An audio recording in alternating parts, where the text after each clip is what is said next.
Shalom, selamat pagi jemaat yang dikasihi Tuhan.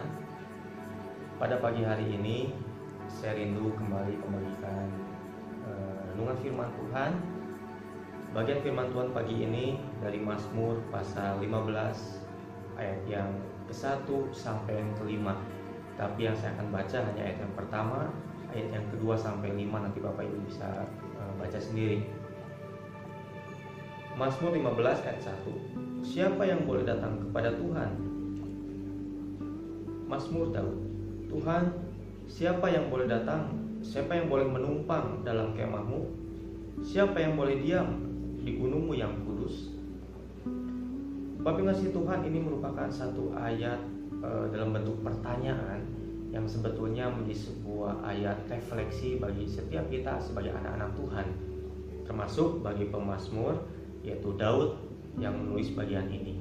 Daud pun sama, sedang merefleksikan kepada dirinya sendiri, apakah dirinya seorang yang pantas, yang layak untuk menumpang dalam kemah Tuhan, yang boleh diam di gunung Tuhan yang kudus. Namun kasih Tuhan, dalam situasi seperti sekarang ini, lagi-lagi kita diajak untuk terus merenungkan kira-kira pesan Tuhan apa yang mau Tuhan sampaikan kepada setiap kita.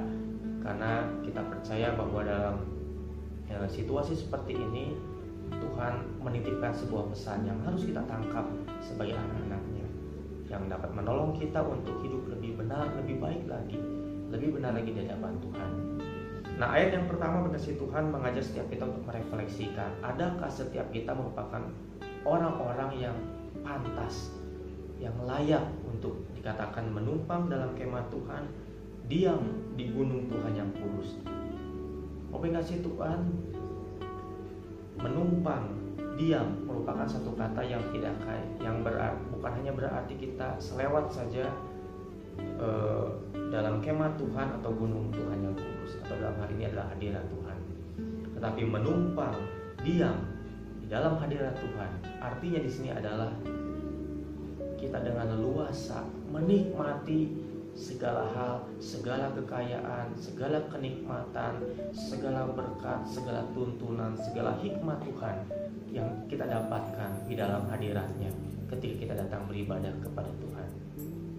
Sehingga menumpang dan diam di sana bukan sekedar lewat saja, tapi kita ada di dalamnya, kita berinteraksi di dalamnya dengan penuh sukacita, kita menikmati hadirat Tuhan. Itu artinya menumpang dan diam di gunung Tuhan yang kudus, atau dalam artian menumpang dan diam di gunung Tuhan yang kudus artinya kita datang beribadah kepada Tuhan.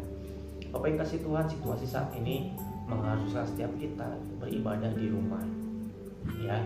Bahkan tidak sedikit muncul status-status, wah kangen ibadah. Tapi Bapak yang kasih Tuhan, saya merenungkan sebetulnya ada dua hal atau dua makna tersirat dari perkataan aduh saya rindu ke gereja lagi.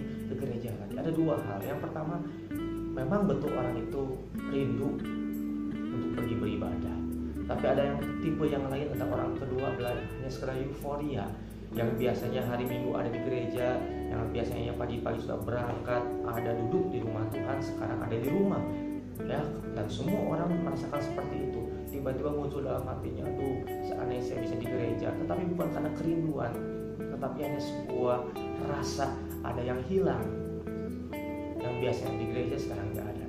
Tetapi ada, seperti yang saya katakan tadi, ada orang yang betul-betul rindu, saya ingin di rumah Tuhan, beribadah di rumah Tuhan. Tapi kasih Tuhan, tipe yang mana kita? Apakah betul-betul rindu atau sekedar euforia karena situasi seperti sekarang ini? Namun kasih Tuhan, terlebih ada satu istilah hari ini adalah social distancing, membuat kita harus menjaga jarak sehingga kita di rumah saja. Kasih Tuhan, ayo melalui Mazmur 15 ayat 1 ini kita kembali lagi diingatkan, sebetulnya Tuhan memberikan standar siapakah sih yang pantas datang ke rumah Tuhan, menikmati hadirat Tuhan. Ayat yang kedua sampai 5 mengatakan bahwa orang-orang yang pantas dan layak menikmati hadirat Tuhan adalah salah satunya, Tuhan bilang di sini adalah orang-orang yang hidupnya rindu menjadi berkat bagi sesama.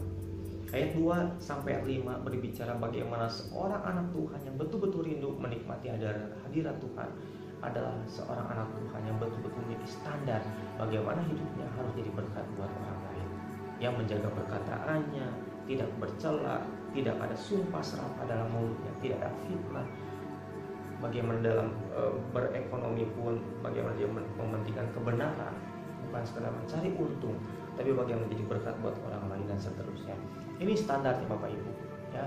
Bukan hanya berbicara orang yang rajin baca Alkitab, betul benar.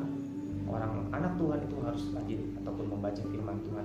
Tapi di standar di sini kita lihat ada hal yang lain yang Tuhan juga menjadi standar, yaitu bagaimana hidup kita jadi berkat buat sesama kita.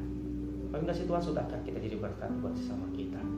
Di tengah situasi bagaimana kita harus di rumah, justru kita diingatkan, waktu kita selama ini bisa bertemu dengan jemaat, sudahkah kita jadi berkat bagi mereka? Hari ini kita ada di rumah, jadi satu momen kita merenungkan, ketika kita rindu ke gereja, betul-betul rindu beribadah, dan justru rindu untuk jadi berkat bagi orang-orang yang hari ini mungkin kita ingat, aduh saya rindu si A dengan si A, si B, si dan seterusnya. Mari, apakah kita sudah jadi berkat buat mereka juga? Sehingga satu saat nanti ketika kita bisa beribadah kembali di gereja, mari kita lakukan firman Tuhan ini jadi berkat buat mereka. Demikian firman Tuhan pada pagi hari ini, kita hanya dapat menjadi berkat buat setiap kita dan menolong kita untuk menjadi orang-orang yang pantas, layak menikmati hadirat Tuhan, karena kita adalah orang-orang yang hidupnya jadi berkat bagi sesama kita. Amin. Tuhan memberkati. Mari hidup sesuai dengan firman